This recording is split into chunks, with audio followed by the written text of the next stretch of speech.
मैं मां हूं, धरती मां। कायरों ने सदा अपनी कायरता को रणनीति के पर्दे में छिपाने का प्रयत्न किया है।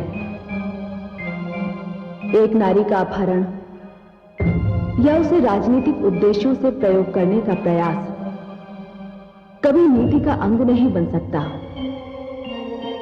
सहस्रार्जुन के पुत्रों ने अनामिका का इसी तरह प्रयोग करना चाहा। मैं जानती थी कि इसका क्या परिणाम होगा। अनामिका का बलिदान परशुराम के ऐसे क्रोध का कारण बन गया जिसका अंत उसी समय हो सकता था जब उसका पूर्ण प्रतिशोध ले लिया जाए। परशुराम ने यह प्रतिशोध लिया और मैं जानती हूं कि अनामिका की आत्मा को शांति मिल चुकी है और अब सहस्रार्जुन का परिणाम भी बहुत दूर नहीं है।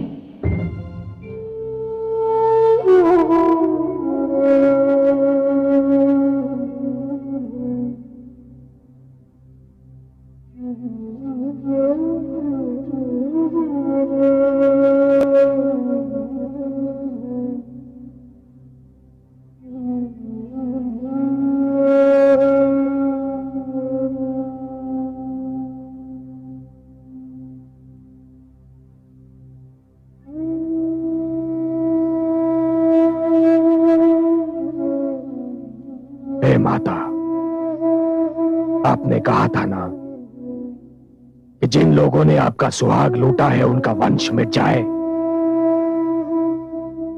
मैंने उनके वंश के नाश की राह पर प्रथम पग धर लिया है माते। जिन लोगों ने आपकी मांग में वैधव्य की राख मल दी थी, मैंने उनका जीवन मिट्टी में मिला दिया है।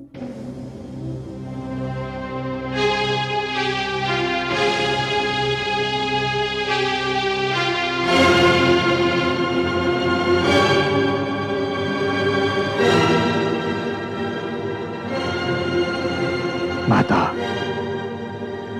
अब तो आपके हृदय को शांति मिली।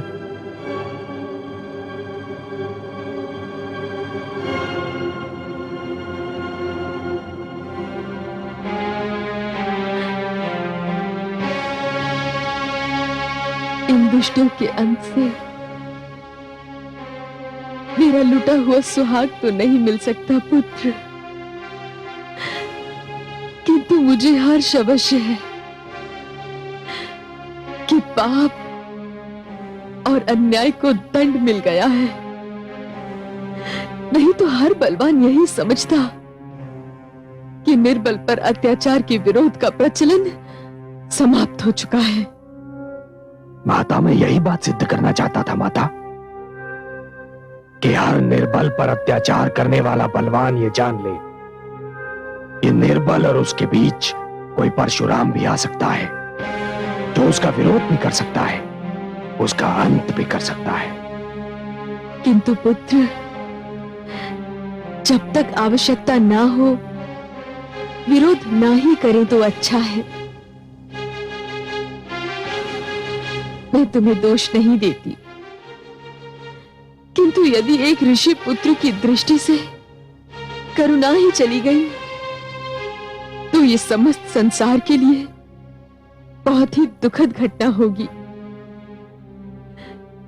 मुझे आज भी मेरे पति के सिद्धांतों से प्रेम है और सत्य कहूं तो ये प्रेम अब और भी बढ़ गया है। माते, आप मुझे दोषी समझ रही हैं? नहीं पुत्र, मैं किसी को दोषी नहीं समझती, ना तुम्हें और ना ही अपने स्वर्गीय पति को। नियति के लेख को दोष देना व्यर्थ है। पर माता, कदाचित आपको ज्ञात नहीं है कि मैं इस संसार में एक निश्चित लक्ष्य लेकर आया हूं। अभी तो मुझे उन क्षत्रियों के रक्त से पिताश्री का तर्पण करना है माता, जिन्होंने समस्त ऋषिगण का जीवन नरक बना दिया था, जिन्होंने विद्यार्थियों के हाथों से पुस्तकें और आचार्यों से उनका धीरज छीन लिया था। माता, मैंने सरियानावत में जो कुंड बनाया है, उस कुंड को क्षत्रियों के रक्त से भरना है। मैंने आपको यह वचन दिया था माता, और वो वचन मैं अवश्य निभाऊंगा। माता, बस मुझे आपका आशीर्वाद चाहिए माता, आपका आशीर्वाद।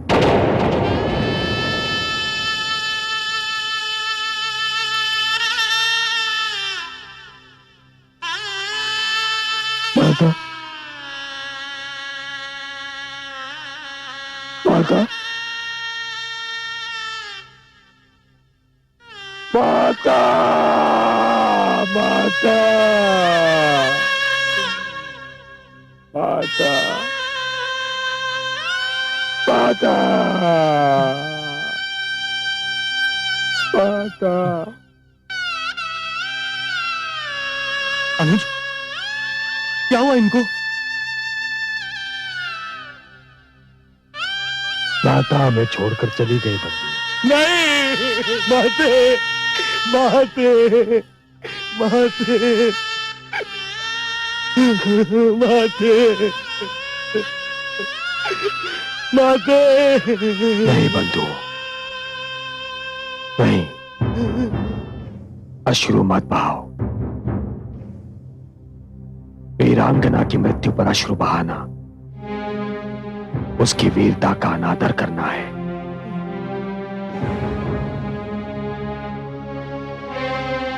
माता ने हमें जीवन भर हर दुख और कठिनाई का धैर्य से सामना करने की शिक्षा दी, और ऐसी वीर स्त्री की आंखें बंद होते ही हम उसी की दी हुई शिक्षा को भुला देंगे? नहीं, नहीं। किंतु अब हम आशीर्वाद किससे मांगेंगे? कौन देगा हमें आशीर्वाद?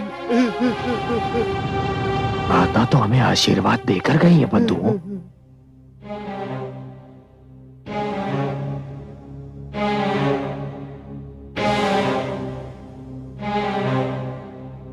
और माता का आशीर्वाद यह है कि अब जब हम अत्याचार से युद्ध करें तो हमें यह ध्यान न रहे कि हमारी माता की सुरक्षा कौन करेगा। उन्होंने हमें अपनी सुरक्षा की चिंता से मुक्त कर दिया है, मुक्त कर दिया है, ताकि अब हमारे ध्येय पूर्ति के बीच कोई माता, कोई पिता या कोई अनामिका बाधा न बन जाए।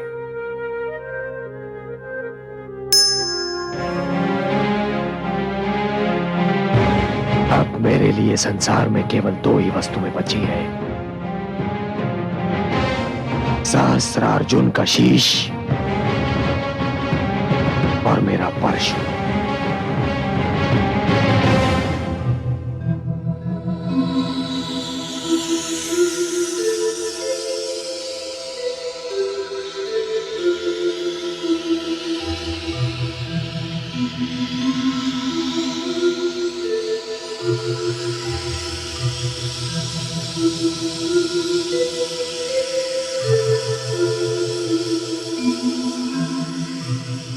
प्रणाम माते।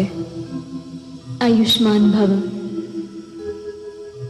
तुम्हें देखने को मेरे नयन तरस गए हैं पुत्र। कई कई दिन बीत जाते हैं तुम्हें देखे बिना। तुम क्या जानो माँ की ममता क्या होती है पुत्र। जानता हूँ माते, जानता हूँ मैं। माते, मैं आपकी ममता का ऋण नहीं चुका पा रहा हूँ।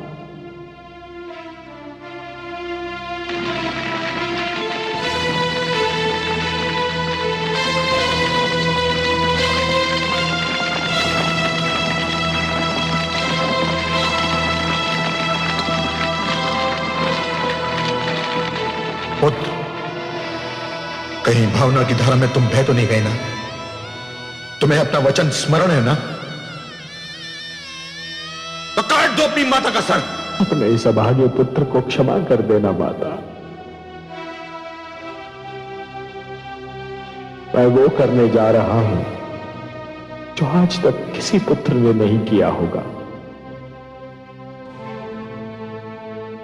और ईश्वर ना करे कि आज के उपरांत किसी पुत्र को करना पड़ जाए। क्षमा माते, क्षमा।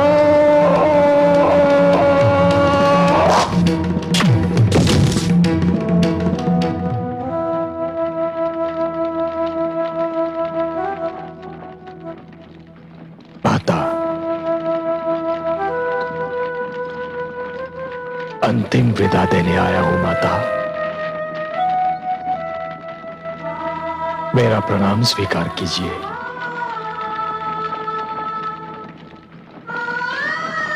माता, मुझे संतोष तो है कि आपकी आत्मा पिताश्री की आत्मा से जा मिली होगी,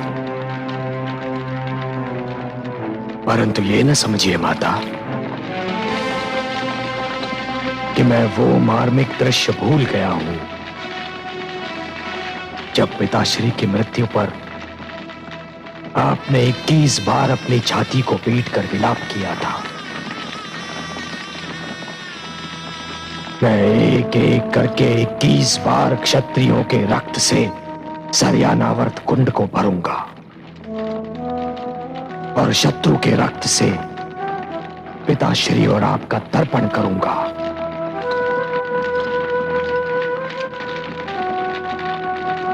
ये आपका ऋण है मुझ पर माता, ऋण है मुझ पर। मुझे आपकी शपथ माता, आपकी शपथ, यदि मैं ऐसा ना करूं तो घोर नरक में चला जाऊं और ऋषि जमदग्नि तथा देवी रेणुका का पुत्र ना कहलाऊं।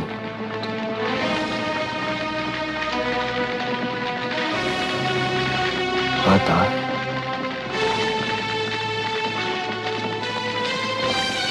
आज अपने आप को एकदम अकेला महसूस कर रहा हूं माता। अकेला पड़ गया हूं क्योंकि आप तो वो माता है जिसने अपने पुत्र की हर त्रुटि और सारे अपराध हंसते हंसते क्षमा कर दिए। माता,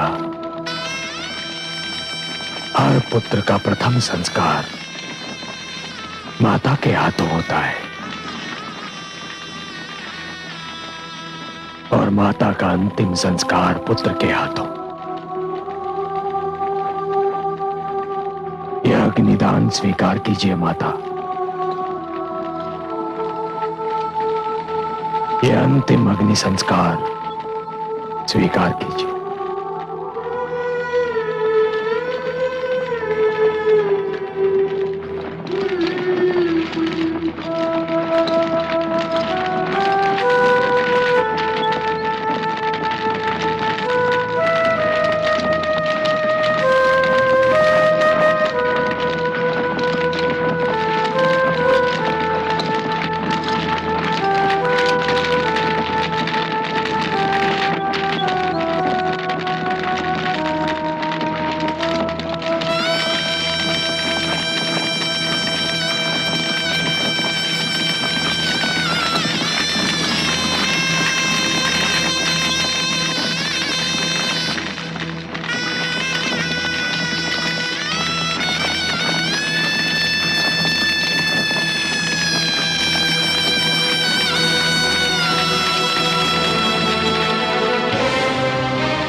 माताश्री,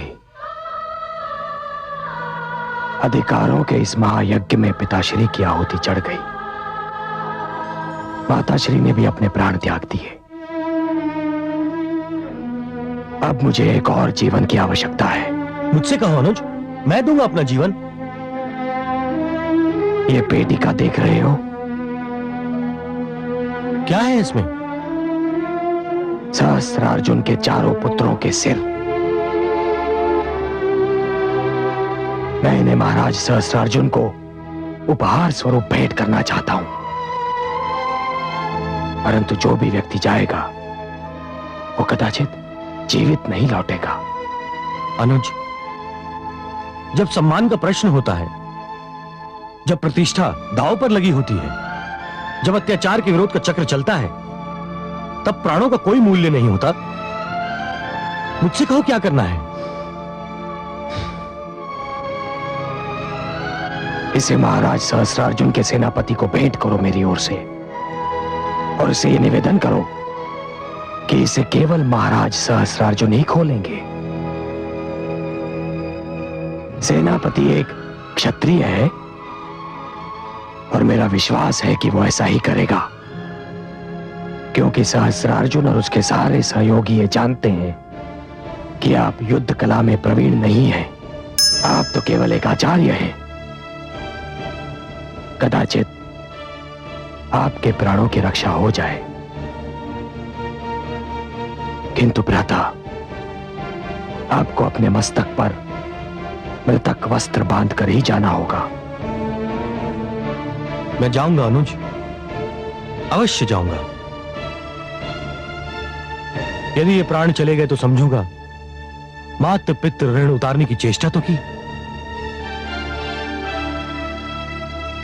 भ्राता, ये कार्य स्वयं मैं भी कर सकता था, किंतु अनुज, तुम्हारा निर्णय उचित है। तुम्हें संपूर्ण युद्ध का संचालन करना है। सैनिक अनेकों होते हैं, किंतु सेनापति एक होता है। भ्राता, मुझे अब चलना चाहिए। भ्राता, यशस्वी भव, यशस्वी भव।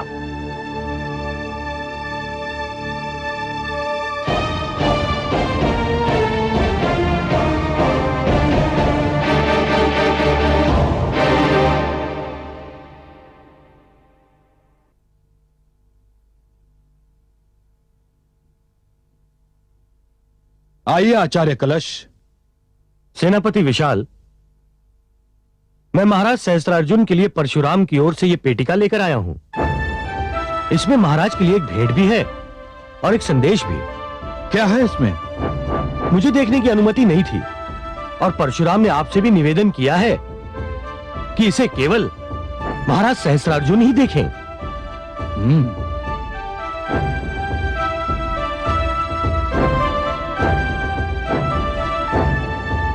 पेटिका की बनावट देखकर तो ऐसा लगता है कि परशुराम ने हमारे महाराज के लिए कोई अनमोल भेंट भेजी है, और राज की सैनिक तैयारियां देखकर घबरा गया है परशुराम।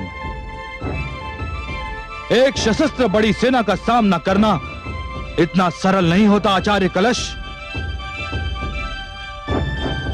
यह पेटिका आप द्वारा लाई गई है, इसलिए मुझे इसमें कुछ भी संदेह योग्य नहीं लगता। मैं इस पेटिका को महाराज तक पहुंचा दूंगा। आप जा सकते हैं।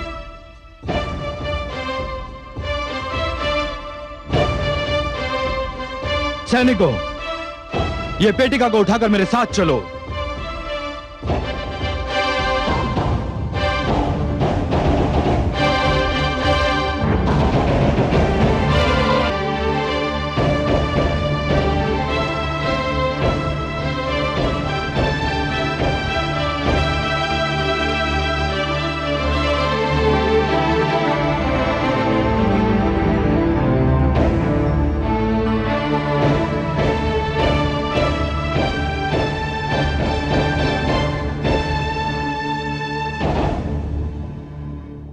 कहो महामंत्री, कोई सूचना मिली कि हमारे चारों पुत्रों को जिन राज्यों में पहुंचना था, क्या वो वहां पहुंच गए? अब तक तो कोई सूचना नहीं मिली महाराज। यह तो बड़ी चिंता का विषय है। ऐसा नहीं है महाराज, कभी कभी सूचना का न मिलना ही अच्छी सूचना होती है। चारों राजकुमार सकुशल होंगे। ईश्वर करे ऐसा ही हो।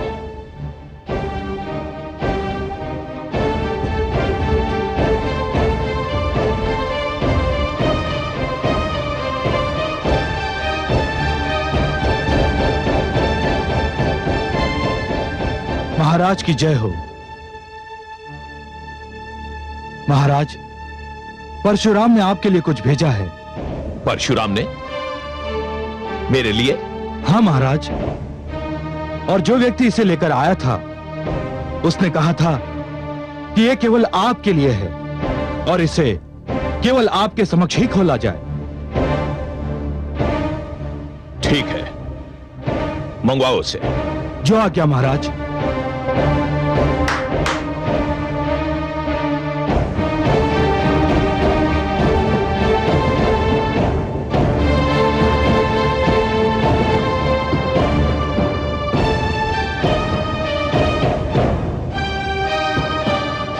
खोलो इसे।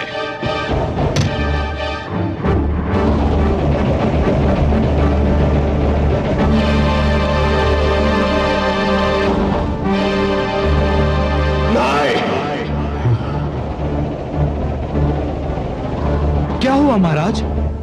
इस पेटिका में क्या है? हे ईश्वर, राजकुमारों के कटे हुए सर। क्या? क्या? क्या? नहीं,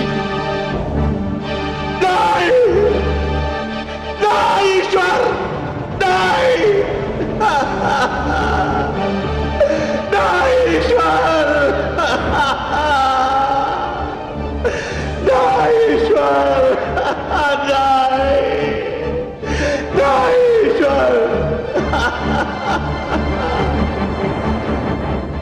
यह दृश्य देखने से पहले महाप्रलय की उड़ी आ गई। मेरे कुलदीपकों का प्रकाश बुझाने से पहले, हे सूर्य, हे चंद्रमा, तुम्हारा प्रकाश अंधकार में क्यों नहीं बदल गया? परशुराम, यदि यही तुम्हारा युद्ध संदेश है तो यह भी सुन ले। तुमने मेरे कुलदीपकों के कटे हुए सिर भेजे हैं। इन कटे हुए सिरों की सौगंध, मैं इस धरती पर एक भी भार्गव को जीवित नहीं छोड़ूंगा, बिल्कुल नहीं छोड़ूंगा। परशुराम,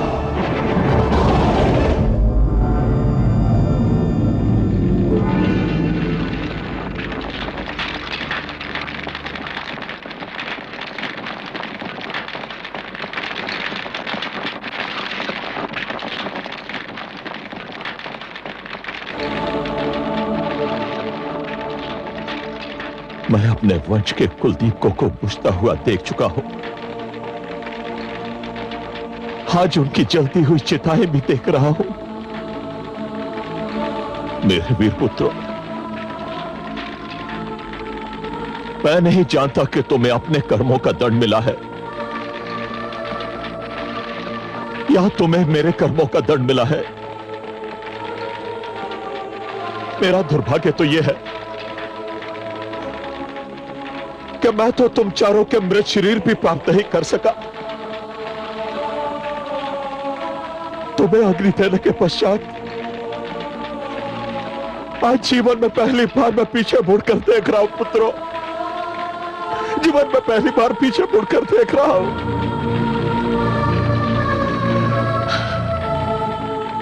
मैं देख रहा हूं उस सहस्रार्जुन को जो महान कृतवीर्य का पुत्र और जगत नियंता का पुत्र,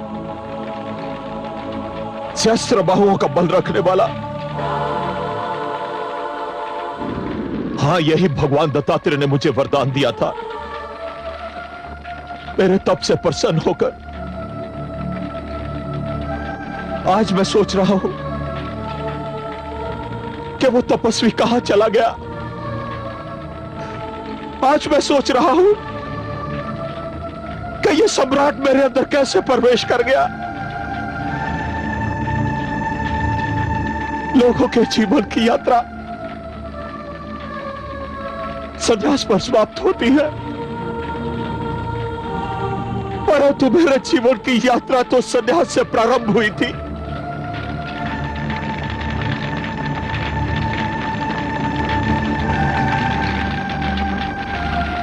भूल कहां हुई है? ये भूल हुई है या मेरी पीड़ा, मेरी कुंठा मुझे ऐसा समझने पर विवश कर रही है? हे धरती, हे आकाश, है मेरे पितृ देवता, आज इस समय मैं निर्णय की घड़ी के समक्ष एक अपराधी की भांति खड़ा हूं। क्या यह सारा दोष मेरा ही है? आज मेरे अंदर घृणा का लावा जो इतना उबल रहा है, वो ना जाने कितने भार्गों को अब तक निकल चुका है, और अब यही घृणा का लावा परशुराम को भी निकलना चाहता है।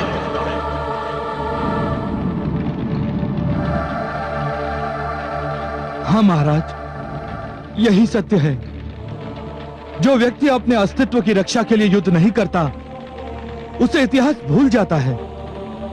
भार्गव जिस प्रकार अपने अस्तित्व का संघर्ष कर रहे हैं, उसी प्रकार हम क्षत्रिय भी अपने अस्तित्व के लिए एक भयानक नरसंहार करेंगे।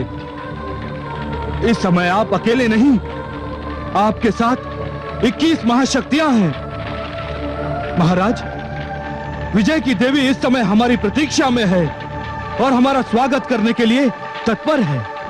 उठाइए तलवार। सम्राट सदैव तलवार के बल पर शासन करते अच्छे लगते हैं, और फिर प्रतिशोध भी आपसे कुछ मांग रहा है, और वो 4 जलती हुई चिताएं भी आपसे कुछ मांग रही हैं। महाराज, आपने सत्य कहा है, आपने सत्य कहा है। मैं आप लोगों का आभारी हूं। थोड़ी देर के लिए मैं पुत्र मोह में पीछे चला गया था। युद्ध होगा, भयानक युद्ध होगा, और भार्गवों की ऐसी अनेक चिताएं जलेंगी, अवश्य जलेगी। युद्ध होगा।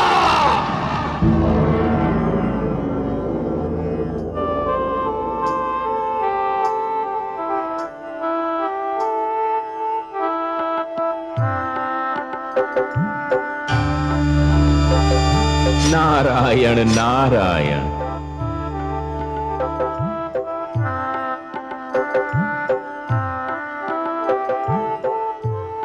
बड़े अचरज की बात है।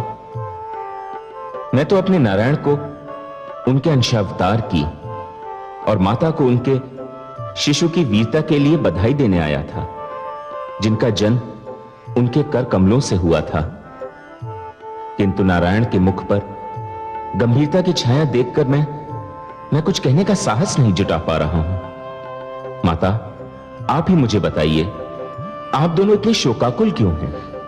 क्या कहें देवर्षि, जिन हाथों में संसार के सर्वोत्तम शस्त्र इसलिए दिए जाएं कि वो मानव जाति की रक्षा का भार संभाल सकें, मानवता के रक्षक बन सकें, यदि वही हाथ भ्रष्टाचार और अनैतिकता की दलदल में धंस जाएं, तो क्या मन को दुख नहीं होगा? आज हम दोनों के सिर लज्जा से झुक गए हैं। आपके मुख से निकले हुए शब्द बहुमूल्य हैं माते, किंतु मैं इन शब्दों का अर्थ समझने में स्वयं को असमर्थ पा रहा हूं। आप किन हाथों की चर्चा कर रही हैं? अपने प्रपौत्र के हाथों की। आपका प्रपौत्र? माते, मैं अब भी नहीं समझ पा रहा हूं, आप किसके विषय में बात कर रही हैं? सहस्त्रार्जुन के विषय में। और किसके?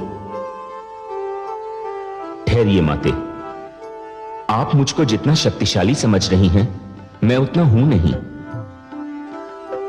मुझे इस झटके से संभलने दीजिए। सहस्त्रार्जुन आपका पपौत्र है? मेरे लिए तो यह सूचना है माते। हाँ देवर्षि, ये बात बहुत कम लोगों को ज्ञात है। यूं तो मेरे कमल नयन बहुत ही कृपालु, दयालु हैं। इनके मन में मेरे लिए अथाह प्रेम है, किंतु एक बार ये मुझसे क्रोधित हो गए और क्रोध में आकर इन्होंने मुझे अशुभ प्रजाति में जन्म लेने का श्राप दे दिया। फिर क्या हुआ माते? सो मैंने अशुभ प्रजाति में जन्म लिया, किंतु इनको भी मेरे बिना चैन कहां। थोड़े ही दिनों के पश्चात इन्होंने स्वयं भी अशुभ प्रजाति में जन्म लिया और मुझसे विवाह किया। नारायण नारायण, आज तो लग रहा है मेरे मस्तिष्क में भूकंप आ रहा है।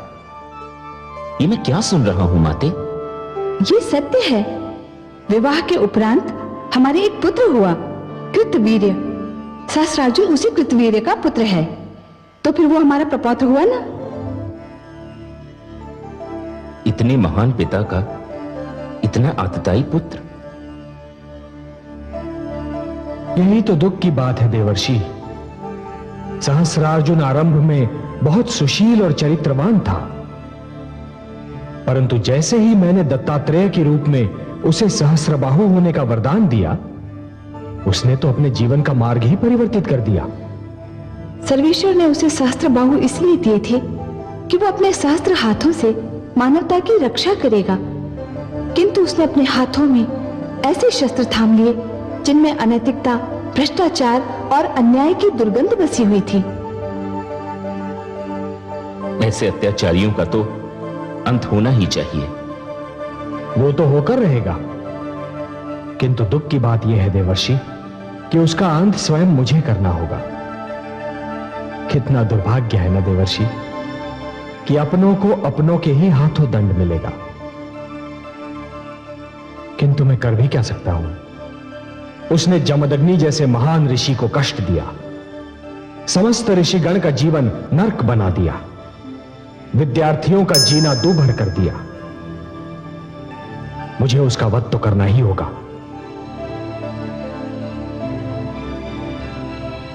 हे देवर्षि, जिस प्रकार शरीर का कोई भाग यदि सड़ जाए तो समस्त शरीर को बचाने के लिए उस भाग को काटना ही पड़ता है, उसी प्रकार यदि घर के दीपक से ही घर को आग लग जाने का संकट हो तो उस दीपक को अपने ही हाथों बुझाना भी पड़ता है।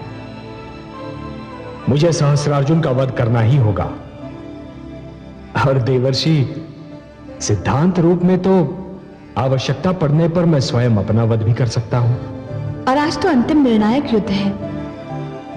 हां महादेवी, जब क्षत्रियों ने अपना कर्म छोड़ दिया तो भार्गवों को भी अपना धर्म छोड़ने पर विवश होना ही पड़ेगा।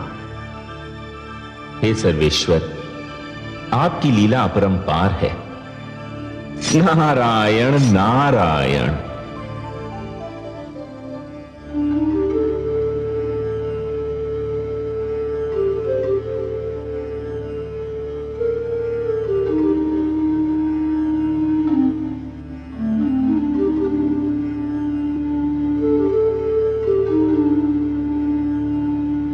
मैं तुम्हारे विचारों से सहमत नहीं हूं पुत्र, किंतु मुझे अभी यह लगता है कि तुम अधीर हो उठे हो।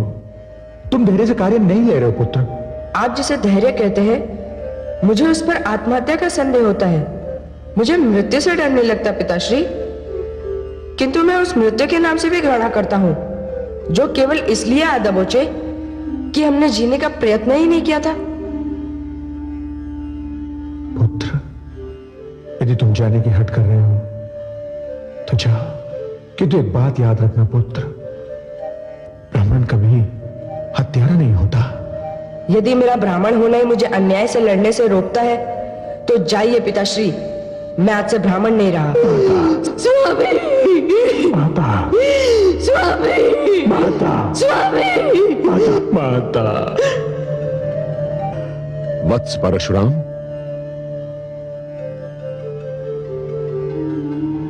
ब्रह्मर्षि वशिष्ठ, चरण वंदन। कल्याणमस्तु। किन विचारों में खोए हुए थे वत्स? ब्रह्मर्षि, मैं अपने बाल्यकाल से माता रेणुका के निधन तक की एक एक घटना का मूल्यांकन करने की चेष्टा कर रहा था। मेरा सौभाग्य कि आपके दर्शन हुए। आप कब आए ब्रह्मर्षि? अभी अभी। बस परशुराम, जीवन के मार्ग पर चलते हुए हर नई घटना का मूल्यांकन करते समय पीछे मुड़कर अवश्य देख लेना चाहिए।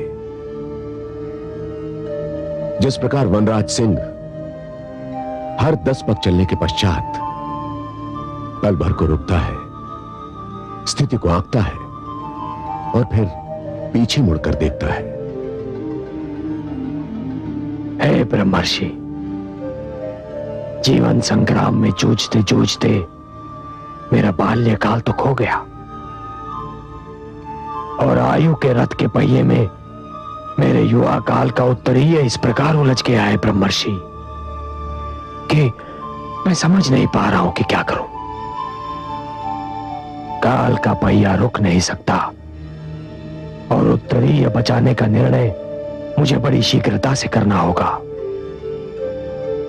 हे ब्रह्मर्षि, आप ही बताइए कि कहीं मैं सहस्रार्जुन से असीम घृणा के कारण कोई पाप या कोई अनर्थ तो नहीं कर रहा। मुझे प्राण लेने या प्राण देने का निर्णय करना है ब्रह्मर्षि, मेरी सहायता कीजिए। बड़ा ही शुभ हुआ वत्स परशुराम कि मैं तुमसे मिलने आ गया। तुम्हें भ्रमित होने की कोई आवश्यकता नहीं है, क्योंकि युद्ध को निमंत्रण तुमने नहीं दिया, अन्याय को जन्म तुमने नहीं दिया और यह व्यवस्था तुमने नहीं बनाई। हे परशुराम, इस पृथ्वी पर जो भी प्राणी आता है उसमें परमात्मा का अंश होता है और यह ईश्वर की वाणी है कि अन्याय सहने वाला अन्याय करने वाले से अधिक बुरा होता है। पाप कर्म होता देखकर जो उसका प्रतिरोध नहीं करता वो महापापी होता है। परशुराम, सत्य तुम्हारे साथ है, न्याय तुम्हारे साथ है, धर्म तुम्हारे साथ है। वत्स परशुराम, तुमने जो पग उठाया है वो उचित है, न्याय संगत है और मेरा ही नहीं अपितु समस्त ऋषि समाज का समर्थन तुम्हें प्राप्त है। उठो भार्गव वीर, संशय की दीवार को गिरा दो, भ्रम की चादर को चीर डालो और हे कांत के महानायक परशुराम, इस अन्याय को सदा सदा के लिए इस पृथ्वी से निर्मूल कर दो, समाप्त कर दो।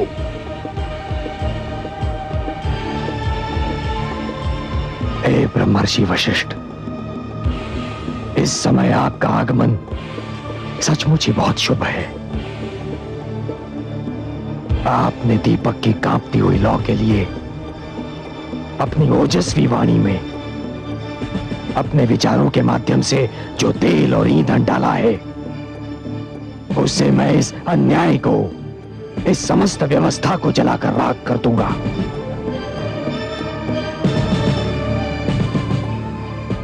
मुझे आशीर्वाद दीजिए। विजयी भव।